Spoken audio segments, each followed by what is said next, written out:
መስከረም አበራ ነኝ። እንግዲህ ዛሬ በሙዳይ ተገኝቻለሁ። ሙዳይ በጎ አድራጎት ህፃናት ልጆችን የሚያግዝ ነው። በቃ ማንንም አልተቀበለኝ ቤተሰብ እና ምንድነው የወሰንኩት ሳልናገር ነው ማደርገው። በቃ የራሴን እቅድ አለኝ፣ የራሴ ፕላን አለኝ። ከእናቴ ውጪ ለማንም አላማከርም፣ ምክንያቱም ተቀባይነት የለኝም።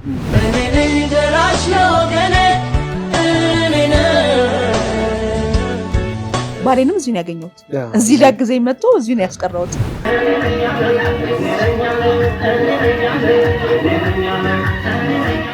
ድሬ ያለው ኩያለሁ የልጅ ልጅማ ይቻለሁ አያቶኛለሁ። ስለዚህ ይሄን ትልቅ ጸጋ ነው፣ እግዚአብሔር ይመስገን። ደስታዬ ሳስመርቅ ዩኒቨርሲቲ ሲመረቅ በጣም ደስታዬ ነው። ስድር ደስታ ነው። በቃ ትልቁ ደስታሽ ምንድነው? ስድርና ሳስመርቅ ነው።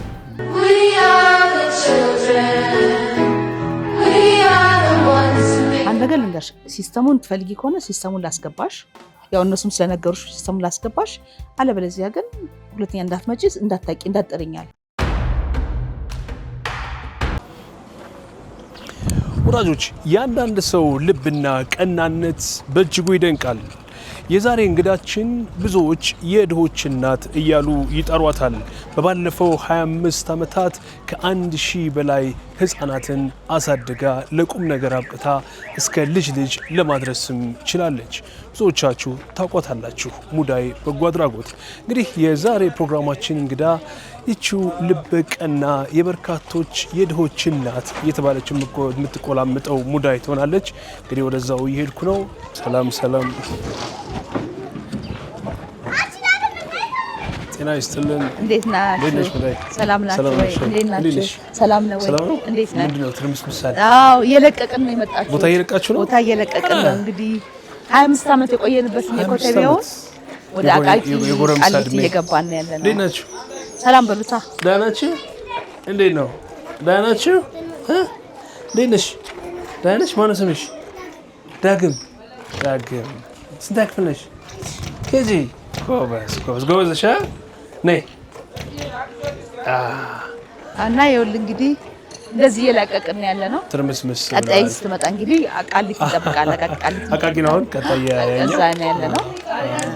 ምን ያህል ልጆች ነበሩሽ አሁን እዚህ 765 ልጆችና 555 እናቶች። 555 በጣም ብዙ ሰው ነው። በጣም ብዙ ቁጥር ነበር። እና አሁን የምትሄጂበት ይችልልሻል? ይሄን እንግዲህ ይችላል፣ ግን ሁሉም ሊሄድ አይችልም። ምክንያቱም ተበላላሽ ሊረዱ ያሉት እነዚህ ነው። መቅረቶች ቦታው ሩቅ ነው ትንሽ። ግቢ ውስጥ ግን ማዕከል ውስጥ ግን የሚኖሩት ግን ያው አብረን እንሄዳለን ማለት ነው። ከዚህ ቀደም እንግዲህ እዚህ ውስጥ ማስተማር ይሰራ ነበር። እናቶች የተለያዩ ተግባራትን ሲፈጽሙ እንመለከት ነበር እና አሁን እዛኛውም ተመሳሳይ ነው የሚሆነው። ያው ትምህርት ቤቱ እንኳን ቀጣይ ዓመት ነው የምንጀምረው እዛ ላይ። አሁን ግን ይሄ እናቶች ሰሩት የነበረው አክቲቪቲ ግን እንዳለ ነው የነበረው ሁኔታ እንዳለ ይቀጥላል ማለት ነው። ስለዚህ አረፍ ብለን ነው ጊናስ የ25 ዓመታት ጉዞ እንዳይመስል። እሺ ነው። ቀላል እድሜ አይደለም። ልክ ነው። አስረጀኝ እንዳትል እንጂ። አይ አረጀን እኮ እንዴ ቁጥር ሲጠራ አንዳንዴ ልክ ነው። አይ ይሄ ቁጥር እንኳን ያስፈራል ይባላል። ልክ ነው። አዎ ወደዚህ ወጥ ጤንነት ምናምን እንዴት ነው? እግዚአብሔር ይመስገን፣ ክብሩ ይስፋ። ያው ልጆቹ ራሳቸው እኮ ልጆች ያደርጉናል። ብናረጅም ልጆቹ ያደርጉናል። እኮ እየተጫወትሽ ወረድሽ። አዎ ልክ ነው። ምን አዲስ ነገር አለ አሁን? እንግዲህ ከሁሉ በላይ ትልቁ ነገር አሁን ግንባታ ጀምረናል። ግንባታ ባለቤት ልቅደም እንዳለ። እሺ ግንባታውን ጀምረናል። ስለዚህ ለግንባታው ደግሞ ያው ብዙ ነገሮች ያስፈልጉናል። ህብረተሰቡ እንግዲህ እቺ ለግንባታው ሲል አቅም የፈቀደውን ቢያደርግልን ደስ ይለናል በጣም። ስለዚህ አሁን ህመምተኛ ልጆች አሉ። ክትትል ልክ ነው። ተማሪዎች አሉ፣ ህመምተኛ ግቢ ውስጥ የሚኖሩ ልጆች አሉ። እንደው ምናልባት እንደ ማሳያ ያክል ይኸውልህ ልጆቻችን እንግዲህ ምሳ እስኪቀርብ ድረስ እየጠበቁ ነው ያሉት። አሁን የኬጂ ትምህርት ነው። ኬጂ ትምህርት ቤት ነው። ከዚህ ወደ መደበኛ ነው የሚገቡት? አዎ ወደ መደበኛ፣ ወደ መንግስት ማለት ነው። መንግስት ትምህርት ቤት ይገባሉ። ከዚህ እነዚህ ክፍሎች አሉ። እሺ እንዴት ነሽ? ሰላም ነው? የጻፉ ናቸው እነዚህ። ሃይ ደህና ናችሁ? እንዴት ነው? ሁሉ ሰላም ነው? መልካም። የተማራችሁ ነው? እሺ እዚህ ጋር እንግዲህ አረፍ እንበላለን። እንግዲህ ብዙ ጫና ነው አሁን ይሄን ማጓጓዙ ራሱ በጣም ረጅም ጊዜ ነው የሚፈጀው። ልክ ነው ግድ ነው ካለው ሁኔታ አንፃር ትንሽ ረዘም ጊዜ ይፈጃል። ይሁን እንግዲህ 25 ዓመት ስለቀው የ25 ዓመት ትዝታ እንግዲህ ግልጽ ምንም ቅር አይልሽም ትዝታ? አይ በጣም ይሰማል። ብዙ ትዝታዎች አሳልፈንበታል። ወልደሽበታል? አድጌበታለሁ፣ አደግኩበትም ነው በለው። እኔ ራሴ የተማርኩበት እዚህ ሆኜ ነው ዩኒቨርሲቲ ጨረስኩት እና አውቀዋለሁ ህይወቱን። እኔም ብዙ ነገር ተምሬበታለሁ። ያው ህይወት እድገቱ የተማርኩበት አይደለም የምታልፈው እና ድሬበታለሁ። አጨብጭበሽ ወገብሽን ይዘሽ ብዙ ልጅ ድሬያለሁ እና ትንሽ ከበድ ይላል። ያው ደግሞ ህይወት የለውጥ አካል ነው። ልክ ነው። እውነት ብዙዎች አሁን የድሆች እናት እያሉ ይጠሩሻል አይደል? እውነት ነው ይላሉ። ማነው ብዙ ልጆች እዚህ የሚልሽ ሲጠሩሽ? እማ ነው ልጁ ማዋቂም እማ ነው የሚለኝ። እሺ ሙዳይ ከልብ እናመሰግናለን ለቃለ መጠይቃችን ፈቃደኛ ስለሆንሽ። እንደው ሙዳይ የበጎ አድራጎት ድርጅት አሁን 25 ዓመት ሆነው አይደለ? እንደው የ25 ዓመታት ጉዞ ምን ይመስል ነበር? እስኪ በዚህ ጀምር። በጣም ያው የአንድ ጎረምሳ እድሜ ነው። ያው በጣም ብዙ ነው። እኔም ልጅ ሆኜ የጀመርኩበት ቤት ነው። ህፃን ሆኜ የገባሁበት ቤት ነው። እኔ ራሴ ያደግኩበት ቤት ነው። ያደግኩበት የተማርኩበት አግብቼ የወለድኩበት ግቢ ነው። ብዙ ነገር አይቻለሁ። ብዙ ነገር ተምሬበታለሁ። ብዙ ማስተምሬበታለሁ በቦታው ላይ እና ብዙ እናቶችን ከጎዳና አንስቼ ራሳቸውን እንዲችሉ በማድረግ ራሳቸውን ችለው ደግሞ መጥተው የሚያግዙኝ እናቶች አሉ። በእናቶች ደረጃ ከ2000 በላይ እናቶች ራሳቸውን አብቅቼ አውጥቻለሁ በእናቶች ደረጃ። በልጆች ደግሞ እንግዲህ እንዳጠቃላይ አሁን በእጄ ላይ 765 አካባቢ ልጅ አለኝ። ግን እንዳጠቃላይ ከ1800 በላይ ልጆች በተለያየ ሙያ ዘርፍም ከሀገር ውጭም መውጣት ራሳቸውን አብቅቻለሁ።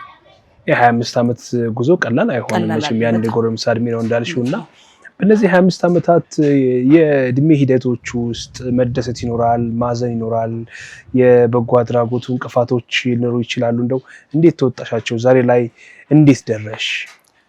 ከባድ ነው በጣም። በተለይ እንዳልኩ ልጅ ሆኜ ነው የጀመርኩትና ከቤተሰብ ጋር ነበር የምኖረው። ብር የለኝም። እኔም ተማሪ ነኝ፣ እናቴም የላትም። ከእናት ጋር ያደግኩ ልጅ ነኝና ይህን በጎ አድራጎት ለመክፈት ሳስብ በጎ አድራጎት አልመጀመሪያ የከፈትኩት ትምህርት ቤት ነው የከፈትኩት የአጭር ህጻናት ትምህርት ቤት እና ለመክፈት ሳስብ እኔ ሁሌ ሀሳብ አለኝ። ሁሌ አንድ ነገር ሳቀድ ገንዘብ አይደለም ማስበው።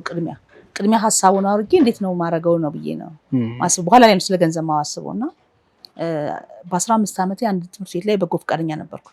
ከሃይስኩል መልስ የሄድኩኝ አስተምራለሁ እና በቃ እኔ ሳድግ ስራ የጀመርሽው በማስተማር ነው? በማስተማር ነው። 15 ዓመቴ ከሃይስኩል እየተማርኩ ማለት ነው። ቮለንተሪ አድርጌ ነበር። ከዛ ምን አልኩኝ፣ በቃ እኔ ሳድግ ትምህርት ቤት መክፈት አለብኝ። እዛ ቤት አይቻለሁና 2 ዓመት ሰራሁኝ። በቃ ትምህርት ቤት መክፈት አለብኝ አልኩኝ። እንዳልኩትም እድለኛ ነበርኩ። ልክ 12ኛ ማትሪክ ተፈትኜ ኮተቤ የሚገኘው አድራሻችን አሁን አድራሻ ቀየርን ያለ ነው። ግን ኮተቤ የሚገኘው ግቢ ላይ ወደ ሰኔ ላይ ተከራይቼ ገባሁኝ ትምህርት ቤት ለመክፈት ማለት ነው። ልከፍት ስል ግን ጓደኛ አንድ ልጅ ደግሞ በፋይናንስ በደንብ አቅም የነበራት አንቺ ለመክፈት ያብቃሽ እንጂ ሀሳቡ ካለሽ አብረን እንሰራዋለን ብሎ ባለቤቷም አብረን ከፈትን ማለት ነው። ቢዝነስ ትምህርት ቤት ከፈትን። ያው ብዙ ተግዳሮቶች አሉት። ምክንያቱም አንደኛ ልጅ ሰው ሲመጣ ልጅ ነች የሉም ባለቤቶቹ እያሉኝ አርፈውኝ ነው የሚሄዱት። እኔ ነኝ ስላቸው አንዳንዱ የሚያምንህ አለ የማያምንም አለ። ልጅ እንዴት ለዚህ ለጻል ልጅ ይሄዳል። በ18 ዓመት ነበር የከፈትኩትና እና እንዴት ለዚህ ልጅ ጥለን እንሄዳለን ይላሉ። እኔ ልምዱ አለኝ ምናምን ስላቸውም አይቀበሉም። ግን እዚህ እየተማርኩ ነው እንትን ቲቲአይ የተማርኩት እዚህ ከፍቼ እየሰራሁ ነው የተማርኩት። ወዲያው ግን ትምህርት ቤቱ ወደ ነፃ ቀየርኩት። ምክንያቱም ወደ ቻሪቲ ቀየርኩት። ለምንድን ነው የቀየርኩት?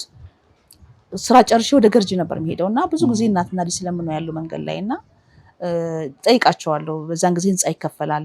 የዛሬ 25 ዓመት እንግዲህ ህንፃ ትከፍላለህ፣ ራስን የምትበላው ምግብ መቋጠር አለብህ፣ ደብተር እስክሪብቶ ትገዛለህ እና ያንም አፎርድ ማድረግ ስለማይችሉ በቃ እዛችሁ ልመና ላይ ነው ያሉት። ልጆች ግን ትምህርት አልፏል እድሜያቸው። አምጡን እያስተምራለሁ እያልኩኝ አስገባሁ። በኋላ ላይ ግን ሳላውቀው ለካ ብዙ ቁጥር አስገብቼ ነበረ ውሃ ሲወስድ። ከዛ ግን ምን ተፈጠረ?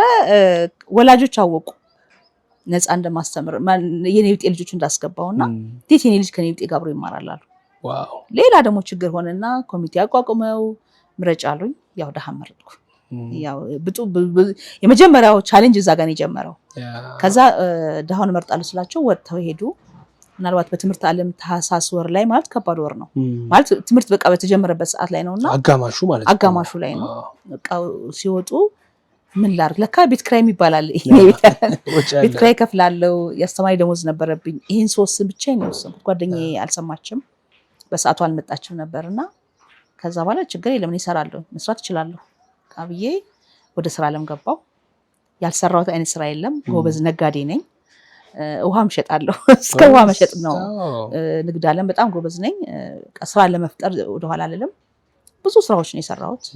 የመጀመሪያ የማረሳው ግን የመጀመሪያ ስራ ያስኩት የሰራሁት ኮንትራት ያስኩት ትምህርት ቤት ኮንትራት፣ የመንግስት ትምህርት ቤት ኮንትራት ይዤ ምግብ ቤቱን ማለት ነው እዛ እየሰራሁኝ ትርፉን ወደዚህ እያመጣሁኝ መምህራን ደሞዝና ለእንቱን ማድረግ ጀመርኩኝ።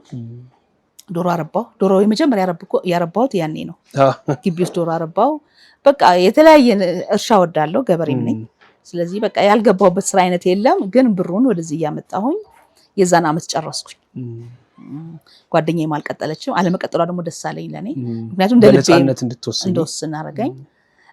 ከዛ ቀጣይ አመት ላይ ግን ምን ወሰንኩኝ? በጣም እንትን ነበር ያም ነበር እነዚህ የሚከፍሉ ወላጆች ምሳቃ ቆጥሮ ሲመጡ እነዚህ የሚበሉት የላቸው ዝም ብለው ነው የሚወጡ የሚጫወቱትና ልብ ይሰብራል። ስለዚህ ከቤተሰብ እናቴ ጋር ነኝ ብያለሁ። እናቴን በጣም ታገዘኛለች። በሶ እንጀራ ማትሰራው ነገር የለም። እሷን ቤት አርጋ ለኔ ልጆቹ ስንቅ ትቋጠርልኝ ጀመር። ለ40 ለ50 ልጅ ስንቅ መቋጠር እንግዲህ ከባድ ነው በዛን ጊዜ ደግሞ አብሶ። እሷም እሱን ታደርግልኛለች። ከዛ ቀጥታ ምንድን ነው ያደረኩት? ወላጆቻቸውን እዛ ጎዳና የነበሩትን ነው አልኳቸውና ለመናን እናቁ አንለምን ግን እንስራ አብረን እስኪ መጀመሪያ የምንሰራው ስራ አልኳቸው። ይሄው እቃውን ቀረብኩና ምግብ አብስሉ ለልጆቻቸው አልኳቸው። የሚበስለውን ሰጠኋቸው። እናቶቻቸው ልጆቻቸውን እያስተማርኩላቸው ነው። ከዛ በቀን አንዴ መመገብ ጀመርኩ። ማን አሰርቼ? እናቶቹን ራሳቸውን አሰራሁኝና ራሳቸውን በሉ፣ ልጆቻቸውን መገቡ። ከዛ ደግሞ ልመና ለማስቆም ነው ስለነበር እቅዴ። ከዛ እስኪ ምን መስራት እንችላለን ብለን ሰበሰብኳቸው። 9 ሰዓት ትምህርት ጨርሳለሁ። ከ9 ሰዓት በኋላ ላይ ምን እንስራ እስኪ ምን መስራት ትችላላችሁ ብዬ ስጠይቃቸው አብዛኛው ከክፍለ ሀገር የመጣ ሰው ነው ጎዳና ላይ የነበረው። ስለዚህ መስፋት እችላለሁ አለኝ፣ መፍተል እችላለሁ አለኝ። በጣም ጥሩ እቃውን አቀረብኩኝ። ነው አብረን እንስራ። ሰራን፣ ሸጥን፣ ብር አገኘን፣ ትርፍ ማለት ነው ፍራንክ ተገኘ። ስለዚህ ሴቶቹን በዛ መሰረት ማደራጀት ጀመርኩኝ። ልመና እያስተውኩ ማለት ነው። እኛ ቤት ልመና ኃጢአት ነው እያልኩኝ ስራ ክቡር ነው፣ ስራ ማንኛውም ስራ ክቡር ነው እያለን በቀን አንዴ መመገብ ጀመርኩ። 2 እያልኩኝ ያው 3 እያልኩ መጣ። ቤት ክራያችን በ1000 ብር ጀመረ። የጀመርናት ግቢ ወደ 270 ሺህ ደርሻለሁ። በዛን ጊዜ 1000 ብር ነበር የቤት ክራይ፣ አረሳውም። እና ትልቁ ነገር ግን ቻሌንጅ ነው ብዬ ማስበው ከምንም በላይ ክራይ ቤት መኖር በጣም ከባድ ነው። ወሩ መቼ እንደሚደርስ አታውቀውም። በዛ ላይ ደግሞ አከራዮች ደስ ሲላቸው በተለይ ሚዲያ ላይ ከወጣ ትልቁ የመጀመሪያው ተግባር እንደማስታውሰው የቤት ክራይ የምከፍለው 500 ብር ነበር። 5000 ብር ነበር የቤት ክራይ የምከፍለው እና በአንድ ጊዜ 40 ሺህ ብር አደረጉኝ። የመጀመሪያ ሚዲያ ላይ ቲቪ ላይ አይተው ኢትዮጵያ ቴሌቪዥን ላይ አይተው ገንዘብ አፍሳለች ነው በቃ። ከዛ እንዲህ ብር ቴሌቪዥን ላይ ኮስወጣ ብር አይገኝም አልኳቸውና 40 ሺህ ካልከፈልሽ አሉኝ። አረሳውም ይሄንን እና ትልቁ ከባዱ የቤት ክራይ ነው። መቼ እንደሚደርስ አታውቀውም። ሙዳይ ደግሞ ከሌላው ድርጅት ለየት የሚያደርገው አብዛኛው ነገር ራሳችን ሰርተን ነው የምናገኘው። ራሳችን እንጀራ እንነግዳለን፣ ባልትና ኤክስፖርት እናደርጋለን፣ ከብቶች እናረባለን። የራሳችን ስራ ፈጣጥረን እንደገና ደግሞ ሽመና፣ ሸክላ ስራ ግቢያችን የምንሰራቸው ስራዎች አሉ። ሴቶቹ ምንድነው ትናንት ከጎዳና የነበረች ሴት እኛ ጋር ገብታ ስራ መስራት አለባት። እንድትሰራ ደግሞ እናሰለጥናታለን፣ ወይ እኛ እንቀጥራታለን ወይም ደግሞ ጮታ ተቀጥራ መስራት ትችላለች። እንደዚህ አይነት ሲስተም ነው የምናደርገውና ከባዱ ነገር የነበረው ይሄ ነው። መጀመሪያው ከባዱ ፈተና የሆነብኝ ቤት ክራይ ነው። እግዚአብሔር ይመስገን። አሁን እኔ ብዙ ጊዜ አሁን ወጣት ስትሆኝ በዛ ላይ 18 ዓመትሽ ነው። ጓደኞችሽን ታያለሽ፣ የሚዝናኑበት ነው፣ የሚጫወቱበት ነው። እንዲህ አይነት የበጎ አድራጎት ተቋም ልመስርት ብለሽ ስትነሽ መጀመሪያ ሀሳቡን ስታመጪ እንግዲህ ልጅነትሽን እድሜሽን ሁሉን ነገር ሊበላ የሚችል ወይም ያንቺን ኮሚትመንት የሚፈልግ ነገር ነው። እንዴት ወሰንሽ እሱን? በቃ ከዚህ በኋላ እኔን እዚህ ውስጥ ነው የምኖረው የሚለው ውሳኔ እንዴት ልደርሽበት ቻልሽ? እኔ ምናልባት ከእናቴ ወርሼዋለሁ ልበል። እናቴም ማያት ነገር ምንድነው ትምህርት ቤት ያለ ልጅ ስታይ መጽሐፍ ትገዛለች ደብተር ትገዛለች ዩኒፎርም ትገዛላችኋለች እናቴ ማለት የላትም መስኪን ደሃ ናት ግን ደሃ ነኝ ብላ አይደለም ትቀመጠው ስራ ትሰራለች እና ብዙ ሰዎች ስታግዝ አውቃለሁ እናቴ ናት ከሷው ስጄ ይሁን አላቅም እንዳልኩ የሰው ችግር ከሰማው ማገዝ አለብኝ ብዬ አምናለሁ አልዛ ችግር አልሰማም ለምሳሌ ያንተ ብዬ መሄድ አልፈልግም መሆን የለበትም ማገዝ ከሆነ አዳምጣለሁ ችግርን አዳምጬ መፍትሄ እፈልጋለሁ እና ደግሞ መፍትሄ የሌለው ነገር የለም እኔ ሁሉ ጊዜ አሁን አንድ ነገር ሳቀድ ፕላን ኤ ፕላን ቢ ያረኩ ነው ማቀደውና ልጅም ሆኜ እንግዲህ እኔ ሳላቀው እዚህ ውስጥ ህይወት ገብቻለሁ ብዬ ነው በራሴ እንግዲህ ተገድጃ አይደለም በራሴ ወጎ ፍቃደኛ ሆኜ ትምህርት ላይ ሰርቻለሁ ብያለሁና ለዛው ነው በቃ ትምህርት ቤት እንዲኖረኝ በጣም ጓጓ ነበር በቃ የራሴ ከፍቼ በራሴ እንድቀርጻቸው ብዬ እንዳልኩ ምድለኛ ነኝ በጣም ብዙ ልጆች ቀርጬ አውጥቻለሁ እስከ 8ኛ ክፍል ነበረኝ እስከ ዛሬ 5-6 አመት ድረስ እስከ 8ኛ ክፍል ነበረኝና ከአጽደ ህጻናት ራሴ አስተምሬ ራሴ መግቤ እንደ ወላጅም ሆኜ ገብቷል በነጠላ ቤተሰብ ይኖር ሲንግል ማምስ ሊኖሩ ይችላል ልጆቹ ግን ቢሆኑ ትልቁ ነገር እኔ ማምነው እናት ደህና ከሆነች ልጅ ደህና ይሆናል ብዙ ጊዜ እርዳታ ድርጅቶች ሲባል ልጆች ብቻ ለማገዝ ነው የሚሄደው ያ ደግሞ ለልጁ ሊጠቅመው ይችላል ግን እናትየውን እድሜ ልክ እንዳይሆን እርዳታ ሲባል እድሜ ልክ መሆን የለበትም ያ ሰው መቀየር አለበት ስለዚህ ቅድሚያ ምንድነው እናትየውን ማበልጸግ ነው እናት ደህና ከሆነች ልጅ ደህና ይሆናል የሚል እምነት አለኝና እናትና ልጆች ከመጡ ቅድሚያ እድል የምሰጠው ለእናትየውም ነው እናትየው በራሷ በእግሯ እንድትቆም ካረግናት ልጇን የመያዝ እንትን ምንም በቃ በደንብ ትይዛለች ልጇን ትንከባከባለችና ይሄን ስለማስብ ነው እናትና ልጆችን አብሬ ማደርገው እንግዲህ ያው ከላይ ተሰጠ ነው ብዬ ነው ማስበው እንግዲህ እንዴት አድርጌ እንደጀመርኩት ነው የማላቀው ግን ያው እንደ ጓደኞችሽ ሆነሽ አላለፍሽም አንቺ ወይም እንደ ኩዮችሽ ሆነሽ አላለፍሽም ግን ምንም የቀረብኝ ነገር የለም እንዳልኩ የቀረብኝ ነገር የሚጸጽትሽ ነገር ምንም ነገር የለም በጣም ደስተኛ ነኝ ምኞቴ ኖሬያለሁ ትልቁ እድለኛ የሆንኩት ምንድነው መምህር መሆን ፈልግ ነበር መምህር ነኝ ገበሬ መሆን ፈልግ ነበር ገበሬ ነኝ ህልሜ ላይ እንደ ህልሜ ልጅ ሆነ ስታደግ እኔ ገበሬ መሆን ፈልጋለሁ ላለው ሁሌም አትክልት በጣም ወዳለሁ አይ እኔ መምህር መሆን ፈልጋለሁ ለዚህም ነው ልጅ ሆኜ በ15 አመት በጎ ፈቃደኛ ሆንኩ ካልኩ ይሄኛው ፍላጎት ስላለኝ ነውና እኔ በጣም እድለኛ ነኝ ወይ ደግሞ ምንም የጎደለብኝ ነገር የለም የደሃ ልጅ ነኝ ብዬ ብልህ በጣም ተመለቅ ያደኩ ልጅ ነኝ ለእናቴ አንድ ስለሆንኩ ጥሩ ትምህርት ቤት የተማርኩት የግል ትምህርት ቤት የተማርኩት የመንግስትም ተምሬያለሁ እንደማደጌ ምንም ሳይጎልብኝ ያደኩ ነኝ በጥሩ ሁኔታ ነው ያደኩት ግን እንደዛም ሆኜ ግን ያው አላቀውም እንዴት ሆኖ አካባቢው ላይ ምጣራው ነው ነበርኩኝ የህፃን ልጅ ሆነ የህፃን ሽማግሌ ያችን ሽማግሌ እስኪ ጥሯት ትባላለሁና የትንሽ ትልቅ ባልና ተጠራና አንዳንድ እንደዚህ ሐሳብ ነበር እንዴት እናርግልኛል እንደ ሰፈር ሰዎች ማለት ነው እንዲህ ብናረግ እኮ እንዲህ ነው እንዲህ ብናረገው እንዲህ ነው አላቸዋለሁና ብዙ ነገሮች እዛ አካባቢያችን ላይ ገና ያለማ ሰፈር ነበርና እንደ ልማት አስተዋጽኦም ብዙ ነገር ሰርቻለሁ ሰፈር ላይ ያው በልጅም ቢሆን ማለት ነው በ9 በ10 አመቴ ብዙ ነገር ሰራ ነበር እድለኛ ነኝ እኔ አልጎደለብኝም ትልቁ ፈተና አሁን እንደዚህ አይነት ስራ ሲጀምሪ አንደኛው ከቤተሰብ ነው እንግዲህ አሁን አንቺ አሁን እንደዚህ መማር ሲገባሽ ወደዚህ መሄድ ሲገባሽ ያው ቤተሰብ አንቺ ላይ ብዙ ህልም ያስቀምጣል ወይ ብዙ ራዕይ ይኖረዋል አንቺ ደግሞ በራስሽ መንገድ ወደዚህ ነገር ስትገቢ አረ ይሄ ነገር ይቅርብሽ የራስሽን ህይወት ኑሪ የራስሽን ህይወት ብታስተካኪ ይሻል ያለሽ ቤተሰብስ አካል የለም በጣም አለ እናቴ ጋር ነው ያደኩኝ እናቴ ብቻ ነች ደጋፊ ባትደግፈኝ ኖሮ አልደርስም ነበር እዚህ ጋር ግን ከዛ ውጪ ግን እንደ ቤተሰብ እንደውም ብዙ ሰው መጥቶብኛል እንደ ሽማግሌ ለእናትሽ ጦስ አታምጭባት ምን ማለት ነው ሰው መርዳት ማለት አንቺ እኮ ምንድነው የተባልኩት አንድ ተረት ማረሳው 9 ደሃ ቤተሰብ ካለ 9 የምትረዳ ከሆንክ 10ኛ ደሃ አንተ ቤተሰብ ነህ ብለውኛልና በጣም ነበር አንቺ ምን ስለሆንሽ ነው የማን ምን የምታረጊው ሌላ ደግሞ ትልቅ ተጽዕኖ ያጋጥመኝ የነበረው በተለይ ከዓመታት በፊት ሴት በመሆኔ ሴት ነሽ አንቺ ልጅ ነሽ ያው ልጅ ነበርኩኝ ሴት ነሽ እንዴት እንደዚህ አይነት ስራ ትሰሪያለሽ ለምንድነው አርጊቷን የምታሰቃያት ለምንድነው እናትሽ እንደዚህ የምታረጊያት በቃ ማንንም አልተቀበለኝ ቤተሰብ እና ምንድነው የወሰንኩት ሳልናገር ነው ማደርገው በቃ የራሴን እቅድ አለኝ የራሴ ፕላን አለኝ ከእናቴ ውጪ ለማንም አላማከር ምክንያቱም ተቀባይነት የለኝም ሆኖ ሲያዩት ነው እኔ ማረሰው በ3 ነው በ4 አመታቸው ዘግተውኝ አኩርፈውኝ ለእናትሽ እዳ መጣሽባት ብለው አስበው ማለት ነው በ3 በ4 አመት በኋላ መተው ያዩታል ግቢውን ትምህርት ቤቱን በደም ተስፋፍቶ ምን ብሎ አሳምኜ በራሳቸው ጊዜ መተው ያዩታሉና አብዛኛው ከናቴ ውጪ ማንንም እንደ ቤተሰብ ያገዘኝ የለም ለምንድነው አይቀባይነት የላቸውም ያው ሴት ነህ ልጅ ነህ እና ደግሞ ሰው መርዳት እንዳልኩ 10ኛ ደሃ ነው የምታመጣው የሚል ነገር አለ። ሴት ልጅ ደግሞ ያው ጓዳ እንድትል የሚፈልጋል ትዳሯን ልጆቿን እንድትል ይባላል። ያው የኛ ማህበረሰብ እንደዛ ብዙ ስለሚታሰብ እሱን ኦፖዝ ወይም ሊቃወም ይችላል። ያው እንግዲህ ሞር ከአንቺ ጋር እንሰደውና ከትዳር ጉዳይ አንፃር ሊሆን ይችላል። ብዙ ጊዜ እንግዲህ ለፍቅር የምትመርጭ ወይም ለትዳር የምትመርጭ እንግዲህ ይህን ትልቅ ተቋም ይዘሽ ይህን አንጋፋ የሆነ ተቋም ይዘሽ ደግሞ ትዳርን መምራት ልጆችን መምራት ሊያስቸግር ይችላል። እንደው በመጀመሪያ የነበሩ በተለይ በፍቅር ግንኙነት ላይ እንቅፋት የሆኑብሽ ነገሮች የሉም? ከሙዳይ ጋር ተያይዞ እንዳልኩ ምንም አልተቸገርኩም ሲል የፍቅር ህይወት አውቃለሁ አለኝ አግብቻ ወልጃለሁ እንደ ትዳርም ግን እኔን የምታገኘኝ እዚህ ግቢ ውስጥ ነው። እኔን በዚህ መቀጣጠሪያሽ ሲል መቀጣጠሪያ ምንም ሆነ ግቢ ውስጥ ስለሆነ ከሰኞ እስከ ሰኞ እዚህ ነኝ ያለሁት። ስለዚህ እኔን ማግኘት ከፈለጉ እዚህ ነበር የሚመጡት የነበረውና እንደ ወጣቶችም ወጣትነት የቀረብኝ ነገር የለም። ያው መዝናናት ዝናናለው ምንም እንዳልኩ ነው። ወይ ይሄን ሳላረግ አለፈኝ ብዬ የሚቆጨው ነገር የለም።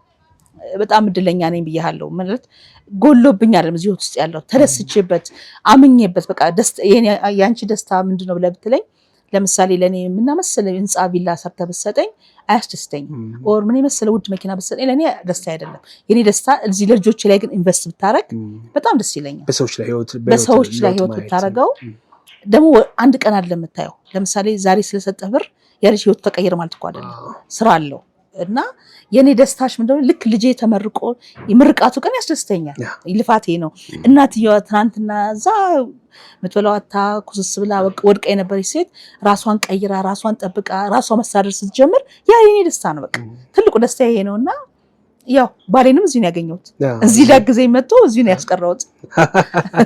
ስለዚህ ሁሉም አልጎደለም። ስለዚህ ሊያግዘኝ ስለመጣ ያው ስራሽን ሊያግዘኝ መጣ፣ በበጎ ፈቃደኝነት መጣ። ያው እዚህ ያስቀረሁት። ስለዚህ አሁን ተጋገዛላችሁ ስራው ላይ? አዎ እዚህ በጎ ፈቃደኛው ነው የመጣው። አሁን እዚህ ፊልድ ውስጥ የለም። እሱ ሌክቸረር ነው፣ የባህር ዳር ዩኒቨርሲቲ ሌክቸረር ነው። ያው እንደ ትዳር አለን፣ እዚህ ነው የምንኖረው። ግቢ ውስጥ መኖራችን ነው ደግሞ በጣም የሚገርመው። ብዙ ሰው የሚቀበለው ልጆችም አሉኝ። ባዮሎጂካሊ ሞልጅ አለው። ህይወትሽም እዚሁ ነው ኑሮ? እዚህም ኑሮ ነው። አሁን ነው የተበተነው። አሁን ግቢ ስንለቅ ተበተነ እንጂ እዚህ እንግዲህ 20 ዓመት በትዳር ኖር ያለው። ረጅም ዓመት ነው። ብዙ ነገሮች ረጃጅም እግዚአብሔር ይመስገን። ራሱን የቻለ መባረክ ነው። እንግዲህ ወደ ሙዳይ ሲሉ ሰድሽ በተለያዩ ጊዜያት የተለያዩ ችግሮች ያጋጥማሉ። እንደው በህይወታችን እንኳን ያየነው እንደ ኮሮና አይነት ጊዜ ያለ ሰዎች የማይመጡበት ድጋፍ የማያደርጉበት ስለ ሰው ሳይሆን ስለ ራሳቸው የሚጨነቁበት ጊዜያቶች ይመጣሉ። እንዴት አለፍሻቸው እነዚያን ጊዜያት? ከኮሮና ሌላ ሲገጠሙሽ ፈተናዎች አልነበሩ? በእነዚህ 25 ዓመታት ውስጥ በጣም ብዙ ፈተና ይገጥመኛል። ልጆች ይታማሉ እንዳልኩ አልጋ ቁራኛ የሆኑ ልጆች አሉኝ ማሳደጋቸው። ሰው የጠላቸው እኔ ጋር የገቡ ልጆች አሉ። ኮሮና ደግሞ በጣም ከባድ ጊዜ ነበረ። እግዚአብሔር ይመስገን አልፈነዋል። ምንድነው የሆንኩት ኮሮና ላይ ሙዳይ ውጭ ፈንድ የለው ራሴ የምንሰራው ቢዝነስ እና ሰው ስፖንሰርሺፕ ነው የምንጠይቀውና ልክ ኮሮና ላይ ሲመጣ ገበያችን ቆመ። ያው የምናቀርብበት ቦታ ላይ በቃ ስራ ሁሉ የተዘጋጋ ነበርና ተዘጋ፣ ቆመ። እንጀራ ማቅረባችን ያሉ ቢዝነሶቻችን ቆመብን። ተማሪዎች ላይ ደግሞ ምገባ አለ። የመንግስት ትምህርት ቤት ላይ የምታስተምራቸው ልጆች ትምህርት ቤት ምገባ ነበር። እሱም ትምህርት ቤት ተዘጋ፣ እሱም ቆመብን። ፈተና። ስለዚህ ሙሉ ግቢው 1000 ምናምን ሰው ግቢ ውስጥ ገባ እና ምን እናብላቸው? ሰው ካልሰጠን እኛ ካልነገደን ኬት ይምጣ? ክራይ ቤት ደግሞ አለብን፣ ክራይ ማስጨነቁና በጣም ከባድ ወቅት ነበር። ከዛ ደግሞ ሌላ ደግሞ እንደተቸገር ነው ግቢው አልበቃንም ለመተኛት። ፍራሽ አነጠፍን፣ መማሪያ ክፍሎቹ እንዳለ ወደ መኝታ ቀየርን፣ ተሰባስበን እንዳለን ሆነንና ስለማይበቃ እናትና ልጅ እንግዲህ ማገዛቸዋሉ ብያለሁ። እነሱ ምንድነው ያላቸው እኔ ጋር መጥተው ተመግበው ወይ ምግቡን ይዘው ነበር የሚሄዱት። ሲሄዱ ደግሞ ሌላ ትልቁ ፈተና የሆነብኝ ደግሞ ምንድነው አካባቢዎቻችን አትገቡም፣ ከወጣችሁ በዛው ቅሩ። ስለዚህ ምግቡ እንዴት አድርገን እናድርግ? እንግዲህ እዚህ ያለው አንደኛ ምግብ ችግር አለብን፣ ሁለተኛ ነገር ደግሞ አካባቢዎች ደግሞ እንደገና ክራያቸው አልተጓደለባቸውም፣ ግን ወጥተህ ከመጣ በሽታ ይዘህ ትመጣለህ ተባለ። እነሱን ደግሞ አናስገባም አሉ። ሌላ በቃ ከዛ ድንኳን ጥለን በግቢው ላይ ማለት ነው በቃ ማያስገባ አከራይ ካለ በቃ በመሬት እንድንተኛ። ከዛ ደግሞ ሌላው ደግሞ ትልቁ ፈተና የነበረብን ደግሞ ዝናብ ሲጥል ግቢው ጎርፍ ነው፣ ጎርፍ ያጥለቀልቀናል። እንደውም ከአንድ ሁለቴ እሳት አደጋ መጥቶን ያዳነን ከባድ ጎርፍ ሆኖ ማለት ነው። ስለዚህ ይሄም ችግር ሆኖብን ግን እግዚአብሔር ይመስገን አለፍ ነው። ኢትዮጵያ ህዝብ በኋላ ላይ ያው ተረባረቡልን ሁሉም በያቅሙ የምግብ ግብአት አመጣለን ያችን ጊዜ አልፈናታል መልካም እንግዲህ ቀደም ሲል ልጆቹን የምታመጫቸው ወይ ከጎዳና ላይ እንደሆነ ነግረሽኛል ወይ እናቶች ይዘዋቸው ከመጡ እንደሆነ ጠቅሰሻል እንግዲህ በጣም በርካታ ልጆችን እንዳገሽ ባለፉት 25 ዓመታት በጣም ብዙ እናቶችን ህፃናትን እንደረዳሽ አሁን ወደ ድርጅቶች ሲመጡ ወይ ወደ ሙዳይ በጎ አድራጎት ሲመጡ የተለየ መስፈርት ተቀምጦላቸው በዛ መስፈርት መሰረት ነው የሚገቡት ወይስ እናንተ ባዘኔታ በሰዋዊነት በሰብአዊነት በድሮ ነበር በሰብአዊነት ምናስገባው ያው እኔ ነበርኩ ማስገባው ብያለሁ አሁን ግን ከ15 ዓመት ወደዚህ ግን መንግስት ነው የሚሰጠን ሴቶችና ህፃናት ቢሮ አለ ከመንግስት ጋር ነው አብረን እንሰራው አሁን ካመኑበት እናትም ትሁን ልጅም ትሁን መረዳት አለባት ብሎ ካሉ ራሳቸው አምኖበት ከደብዳቤ ጋር ያይዘው ይልኩልናል ቦታ አላቸው ተብለን ቦታ አለን ካለን እንቀበላለን ቦታ ከሌለን ደግሞ ያለም ግን ብዙ ጊዜ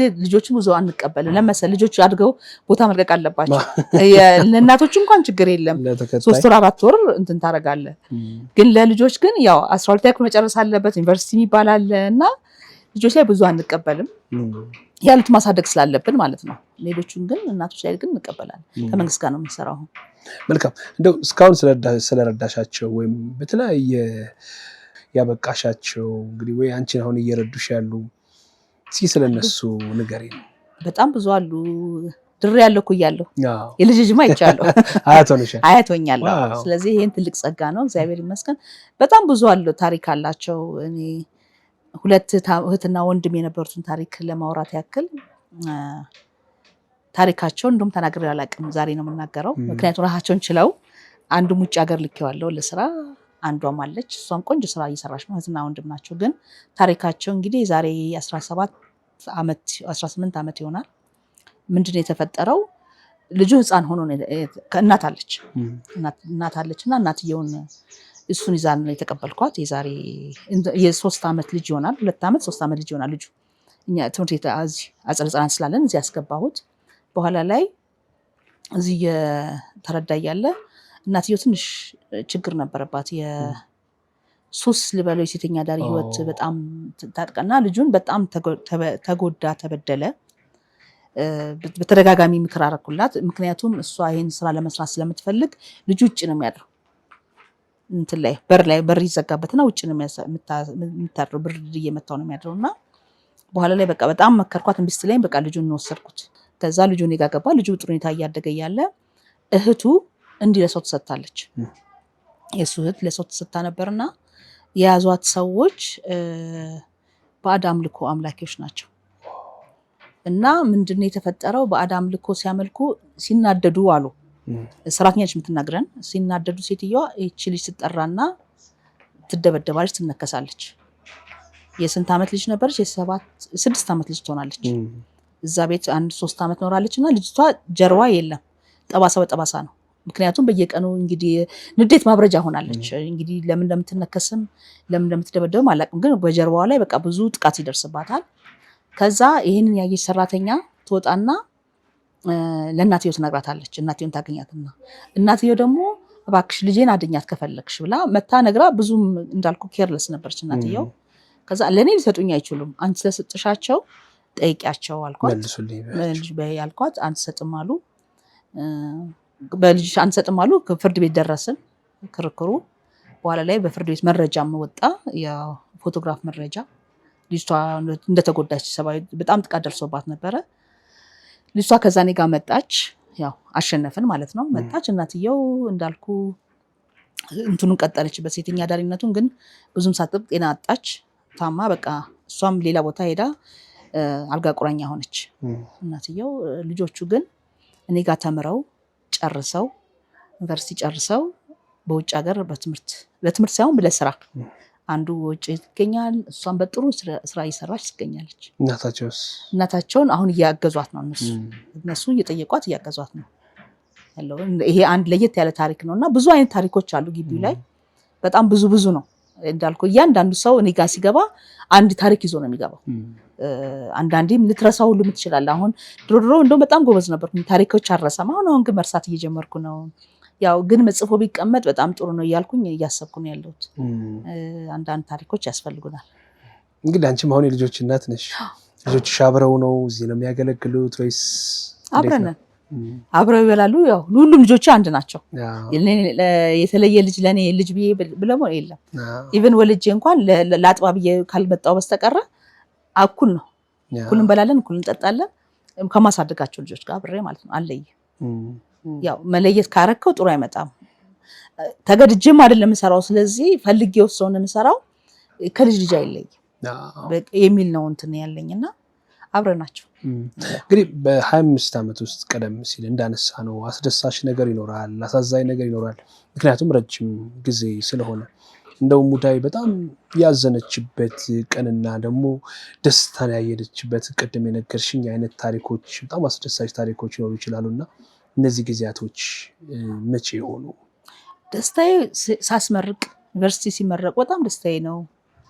ስድር ደስታ ነው። በቃ ትልቁ ደስታሽ ምንድነው? ስድርና ሳስመርቅ ነው። ያው ኬጅስ ሳስመርቅ ነው የተጋቡ የለም። በሚገርም ሁኔታ በጣም እግዚአብሔር ማመሰግነው። ያው አብሮ ማደጋቸው እህትና ወንድማቸው ስላሳዩኝ በጣም ነው ማመሰግነው። በጣም ምክንያቱም አብሮ ሲያድጉ ያው ሁለቱም ጾታ አለ እዚህ ግቢ ውስጥ ሴትም ወንድም አለ። ግን እንደዚህ አይነት ነገር የለም። እግዚአብሔር አርጎ ትልቁ ነገር ግብረ ገብ ይማራሉ ልጆቹ። የፈለጉትን እምነት ነው እንደ እህትና እንደ ወንድም የሚያድጉትና ሲያገቡን ከውጭ ነው የሚያገቡት። ኢቭን ቦይፍሬንድ ገርልፍሬንድ እንኳን አያያዙ። አንቺ ጥንቃቄ ታደርጊያለሽ? እንደዚህ እኔ ምክር ነው የምሰጠው እንጂ አንድ አታርግ ብለህ ከከለከልከውማ ይብስበታል። ምንድነው ማድረገው? በቃ እህትና ወንድም እንዲፋቀሩ መጀመሪያ ምንድነው ማድረገው? ትልቁ ነገር ከድሮም ጀምሬ ያዳበርኩት ነገር ነው። እናቶቹ ላይ ምን ትሰራለሁ መሰለ? እናቶች እዚህ ስራ ይሰራሉ ብያለሁ። የሸክላ ስራሽ የተለያዩ ስራዎች አሉ። አሁን ወደ እጄ ላይ ወደ 500 ምናምን ሴቶች አሉ። በግሩፕ ከፍላቸዋለሁ። ከዛ ምንድነው አንዱን እምነት መቃወም አይችልም። ሁሉም በየእምነቱ ያደርጋል። ስራ ሲጨርሱ ሁሉ ይጸልያሉ በየእምነታቸው። ከዛ ደግሞ አንዷ ብትታመም ያ ግሩፕ ተራ በተራ እየሄደ ያችን ሰው ያስታመማል።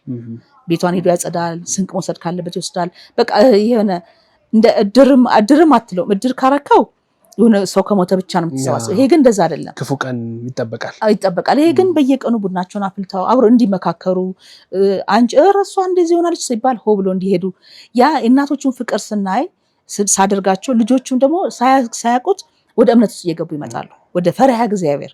እኔ የምፈልገው ሁሌም እግዚአብሔር የምለምነው ፈሪሃ እግዚአብሔር ይኖራቸው ልጆች ካላቸው ፈጣሪን ካመኑ ጥሩ ነገር ይሆናሉ። እንዳልኩ እምነት ሁሉም እምነት አለ እዚህ ግቢ። እኔ እምነት ላይ ችግር የለብኝም። ግን ፈጣሪያቸውን ያምልኩ ግብረ ገብ እንዲማሩ አድርጋለሁ። እስካሁን እግዚአብሔር ይመስገን እህቴ ወንድሜ ነው የሚባባሉት እንጂ ይሄ ሌላ ነገር አይደለም። እንደውም ሌላ ከውጭ ጓደኛ ከያዘ መጥቶ ለዚህ ላለው ልጅ ይነግራታል። እኔ እንዲጃለው ይላሉ። አማካሪ ይሆናሉ። ሌላው ግን ከልጆች ጋር ልጆች ሆናለሁ፣ ከወጣቶች ጋር ወጣት ሆንላቸዋለሁ። ሚስጥር እንዲደብቁኝ አልፈልግም። ካልደብቁኝ ካልፈሩኝ ጥሩ ነው የሚሆነው። እውነታውን እስካወራሃቸው ካስቡ እንኳን ይነግሩኛል መጥተው።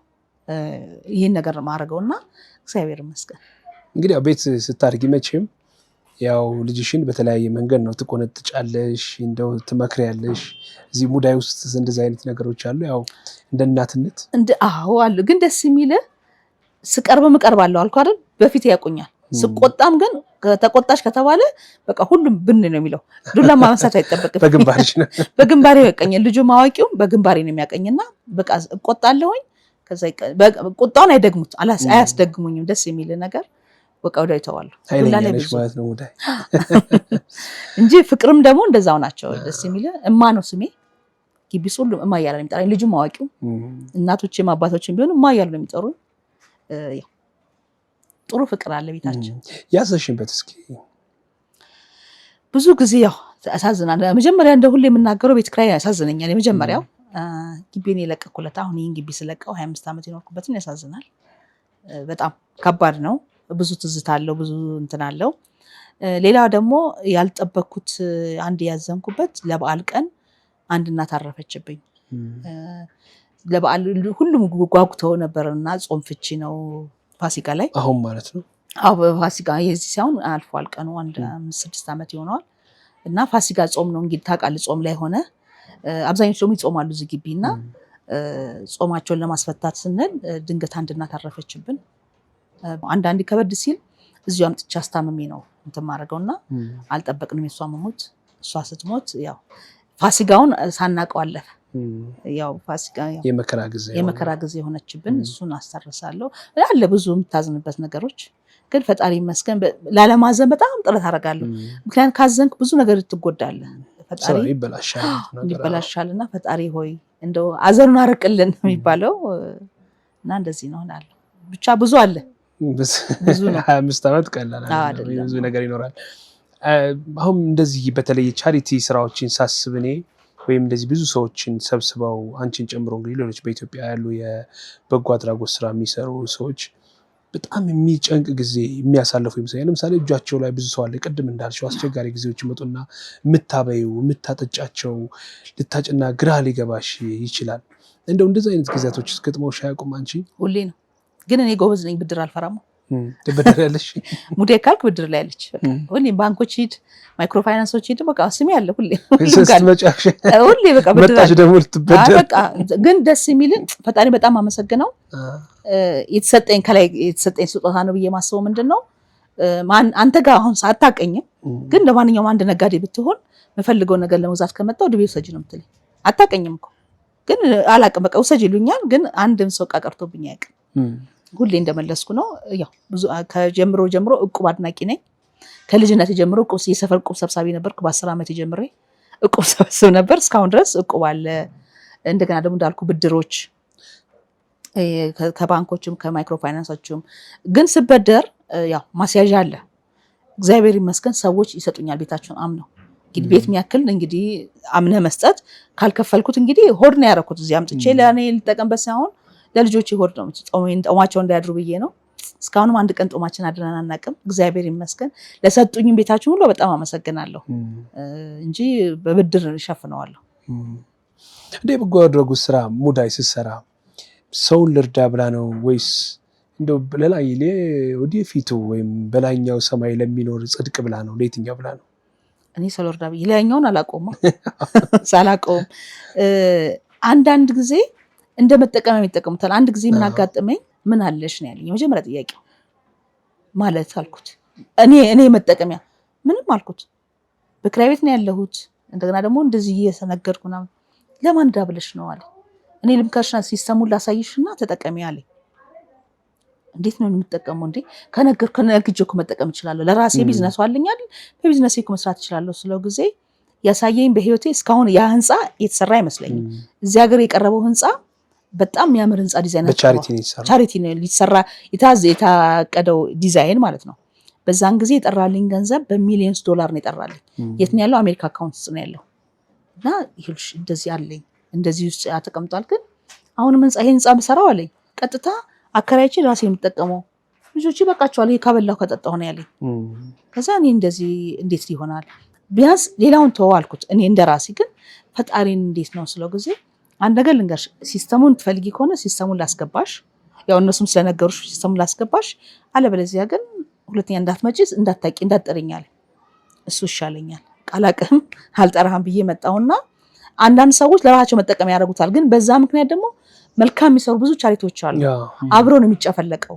እኔ ድሮ ሰራተኛ ለመቅጠር በጣም ቸገር ነበር ደሞዙ ነው የሚጠይቁኝ መጀመሪያ እኔ አገር ውስጥ በልነኝ ራሴ ሰርችን መከፍላችሁ ስላቸው አረ እኛ በዚህ ደሞዝ አንሰራም ነው የሚሉት ምክንያቱም ድሮ ጊዜ አይተ ከሆነ የመጣው 100 ሺህ ብር ከሆነ የመጣው 80 ሺህ ለእንትን ነው የሚሰጠው ለደሞዝ ነው አስተዳደር ነው 20 ሺህ እንኳን ታች አይደርስም ሲቆራር ደግሞ ታችም አንድ ብርም አይደርሳቸው ይችላልና በዚህ አልስማማም እኔ የነበረው ሰዓቱ ከዛ በኋላ በቃ ራሴን ሄጄ የሰውን ኃጢያት ከምሰማ እኔም ኃጢያተኛ ከመሆን ለምንድን ይቅርብኝ ብዬ ከዛ ወዲህ አርፌ ቁጭ አልኩ እልሃለሁ ሌላ ቻሪቲ አልሄድም ብዬ ከሀገር በቀሎች ውጪ ማለት ነው የውጪ ኤንጂኦዎች ላይ በቃ ተውኩ እና ወደ ማን ሮል ሞዴልሽ አሁን ለዚህ ስራ አበበች ጎበና እሳቸው ጋር ሄጃለሁ ግን ትልቋ ማዘር ትሬዛ ናቸው ማዘር ትሬዛን በጣም ወዳቸዋለሁ ያው ታሪካቸውን ስሰማ አበበች ጎበና ጋር ተገናኝቻለሁ ብዙ ጊዜ መክረውኛል አበበች ጎበና ጋር መሄድ ነበር ልካም ምን አይነት ሰዎች ናቸው ምን አይነት ልጆች ናቸው አንቺ ጋር ያሉት አሁን ሙዳይ ውስጥ ያሉት ያው ኦርፋን የሆኑ ልጆች አሉ ምንም ቤተሰብ የሌላቸው እንደዚህም ደግሞ ያልጋ ቁራኛ ኦቲስቲክ ሆነው ያልጋ ቁራኛ የሆኑ ልጆች አሉ እንደና ደግሞ ከእናት ጋር የሚኖሩ ሲንግል ማምስ ሆነው ከእናታቸው አብረው የሚታገዙ አሉ ያው እናትየው እንድትሰራ ትደረጋለች ልጆቹ ግን ምንም መማር ብቻ ነው ኃላፊነታቸው እንዲማሩ ነው የምናደርገው ዘን ልጆች ነው ያሉ እንግዲህ አንቺ ይሄን ድርጅት አቋቋምሽው ከሁለት አስርት ዓመታት በላይ አስቆጠረ። እንግዲህ ያው በእድሜ መግፋት ይኖራል ሰው ነውና ብዙ በሰው ላይ የሚደርሱ ነገሮች አሉ እና ሙዳይ ዘላቂ እንዲሆን የራሱ ሲስተም እንዲኖረው የራሱ መዋቅር እንዲኖረው ምን እየሰራሽ ነው እዛስ ላይ? ትልቁ ነገር የመጀመሪያ መቀመጫችን ነው የሚባለው። አሁን መቀመጫችን ላይ ተገኝተናል። አሁን የመጀመሪያው የራስ ቤት ላይ ሲሆን ብዙ ነገር ለማድረግ ትችላለህ። ሌላው ግን ልጆች ይተኩኛል ብዬ አስባለሁ። ማሳደጋቸው ልጆች አሁን ያው ስርስር እያሉ ከዚህ ቤት የወጡ ልጆች አሁን ስርስር እያሉ እየገቡ ነው። ያው አላስገድድም። የግድ ተምረህ እዚህ ቤት አድርገሃልና ተመልሰህ እርዳኝ አልልም። ይሄ ማለት የግድ ክፈለኝ እያልኩት ነው ብዬ ነው የማስበው። ግን በራሳቸው ፍላጎት አሁን ከስርስር የሚመጡ ልጆች ይተኩኛል ብዬ አስባለሁ። እንግዲህ ደግሞ እያደረጉት ነው። አሁን እኔ ከኔ በርደን ላይ እያወረዱልኝ ነው። ግን ትልቁ ነገር ሁሉ የምላቸው ምንድነው ስራ ክቡር ነው። ስራ እንስራ። ሰው ጠብቀን ሳይሆን ብር ማግኘት ያለብን ሰርተን ነው። ይሄ ሰው የምናገኘው ማገዣ ይሆነናል። እኛ ደግሞ ሰርተን እንዴት ነው ብር የምናገኘው? ምንም ስራ ይሁን ግን እንድንሰራ ጥረት ነው ልጆች ላይ ማስቀመጥ ያለብኝ። አለበለዚያ ዝም ብለህ ከሰው ሰብስበህ ከሆነ ሁል ጊዜ ጥሩ አይመጣም። አንድ ቀን የቆመ ቀን አብረት ይቆማል። አሁን ሙዳይ 25 ዓመት ሲኖር በውጭ ዶነሮች ቢሆን ኖሮ አይቆይም። ምክንያቱም ብሩ ፌዝ አውት ያደርጋል። በየተርንትን አለው ተርም አለው ምን አለውና የሆነ ጊዜ ሲቋረጥ አብረት ይቋረጣል፣ ይዘጋል ይባላል። ግን እኛ ራሳችን ስለሰራ ነው ረጅም ዓመት የቆየ ነው። በራሳችን ስለምንጥር ነውና አሁንም ይሄ ነገር ደግሞ ሁሉም ጋር መዳረስ አለበት። እንደ ሞዴል መውሰድ አለበት። እንዴት 25 ዓመት ሲቆይ እንዴት ያለ በራሱ ኖር የሚባለው ነገር ሲታይ ምን ሰራቸው ስራዎች ምን ተካቸው ነገሮች ይሄ መሆኑ ሌላው ምን ተተኪ የትኛውን በጎ አድራጎት ቢከፈትም ራሱን ለመቻል መጣር አለበት እንጂ ከሰው ሰብስቤ ብር አገኛለሁ ካልን ትንሽ አስቸጋሪ ነው። እንግዲህ አሁን ወደዚህ በርካታ ሰዎች ይመጣሉ፣ ልጆቹን ይጎበኛሉ፣ አንቺን ይጠይቃሉ።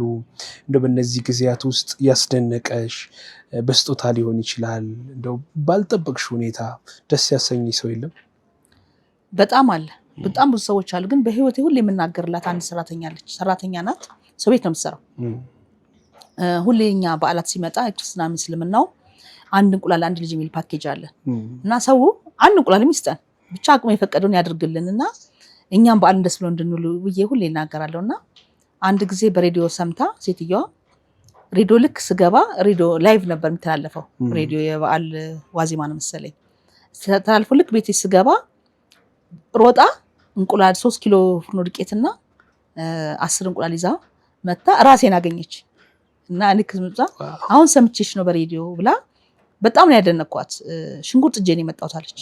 ሰው ቤት ነው የምሰራው በቃ እንዲህ ነው መተጋገዝ እኮ አለች። ትክክል ነው እንዲህ ነው የግድ ብር ስላለ አይደለም ሰው የምታገዘውና እንግዲህ ይሄ እሷን ሁሌ በቃ ማደንቃትና ማመሰግናት ሰው ነችና ሁላችንም ስላለን አይደለም ሰው መርዳት ያለብን ባለን። አሁን እሷ 10 እንቁላል ይዛ እንትን ፍርኖ ዱቄት 3 ኪሎ ይዛ መጣ በቃ ካለች ላይ ነው ያረኩታለች። አንድም ሴትዮ እንደዚሁ መስከረም ላይ አንድ ደርዘን ደብተር ይዛልኝ መጣለች። ሰው ቤት ምትሰራ እንደዚሁ ሬዲዮ ሰምታው ማለት ነው ሬዲዮ ሲከፍቱ ሰምቼ ነው ብላ ደብተር ይዛልኝ የመጣች አለችና እነሱ በጣም አደንቃቸዋለሁ። ከሌላው እኔ 1 ሚሊዮን ብር ከሚሰጠኝ እሷን ነው ማደንቅ። ምክንያቱም ሰው ከሌለው ላይ ነው የሰጠችው። ከሌላ ስትሰጥ ነው እኮ የምትባረከው ስላለህ እኮ ሰጠህ አይደለም ብዬ ነው ማስበውና ያው ግቢያችን ብዙ ሰዎች መጥተዋል። ከሚኒስቴሮችም ከደሃውም ከሀብታሙም ሁሉም መጥቶ አይቶናል። አሁንም ሁሉ መጥቶ ይየን ስላየህ ብቻም እኮ ብራኬ ታገኛለን፣ እኛም እናገኛለን። ስለጸለዩልን ብቻ እናገኛለን። ብር ስለሌለኝ በቃ እዛ ቦታ አልሄድም ማለት ሳይሆን ግቢያችን መጥተው ተጫውተው ከሄዱ ከልጆቹ ጋር ትልቅ ነገር ነው።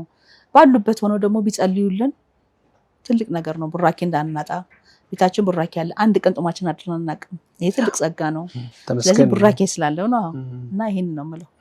አምባሳደር ሾማቸዋል በቅርቡ እሱንም ተመልክቻለሁና እንደው በመስፈርት ነው አምባሳደር ሲመረጣችሁት የሚል ጥያቄ ቢነሳ አምባሳደሮች አሉ ሌሎች። ግን በአሁኑ በቅርቡ አርቲስት ቸርነትን የሰየምንበት ዋነኛ ምክንያት ምንድነው?